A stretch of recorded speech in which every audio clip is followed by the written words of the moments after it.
Before you were talking about how curators are not like a regulated job, not like an architect that in order to work you have to have a state degree. In Italy especially, there is a problem that because of this, not institutions, but I don't know, like newspapers or schools have invented like 4-month or 6-month curatorial courses which students pay and that have no real link to the professional world, and many of these people are left investing time and money and with no possibility. At the end they go and work for free in a gallery as much as they would have done before, and in a way it's as if I don't really believe in the corporation of but there is probably a problem that if your family doesn't know anything about it and you maybe have just studied art history in university, it's not so easy to know what's the international courses that are worth doing. And in Italy, for example, this is a big problem. I mean, I've had many relationships with young people who spend money, time, and you have to kind of tell them it's really wasted. And so, is there a way that, without becoming a corporation, but you can kind of prevent people who are just interested in using the name curator to make money for their business, kind of create victims to the fashionable side of it? Where there's jobs for art. I'm so sorry. But the curator is not a profession, like a defined profession.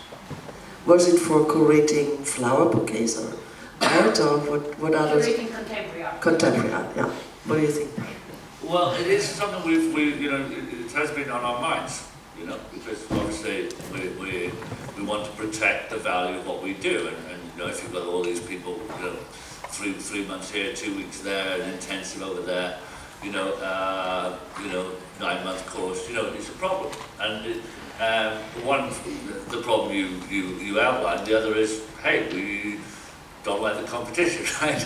So, and I've been accused of slightly godfatherish behaviour recently, because we've set up a kind of, we said, okay, who are the other programs we actually really respect, and rather than we used to essentially be in competition, why don't we actually sort of bring ourselves together in a sort of consortium, and also that we actually talk to each other, and so we now work with Goldsmiths, MRes in London, work with After All, work with the Apple, and Valend Academy in Gothenburg. But we said, okay, these are our partners. Now we'd like to expand that partnership, but we wanted also to distinguish what we were doing and what the quality of that was from exactly a lot of the programs that you've already kind of suggested exist out there.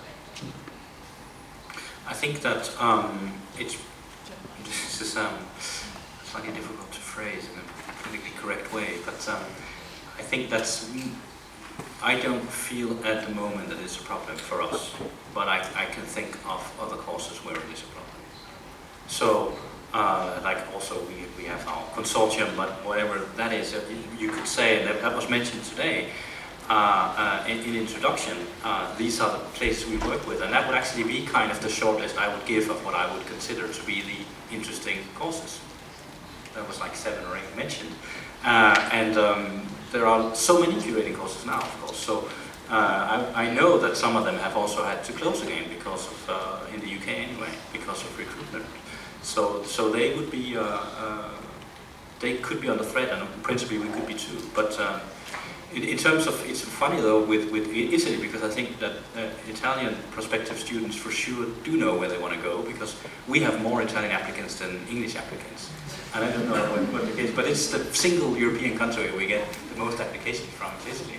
So, I mean, one interesting development is that, and not uncontroversial within my own faculty, is and within the leadership of the graduate programs, I'm really interested in starting undergraduate education in curatorial studies.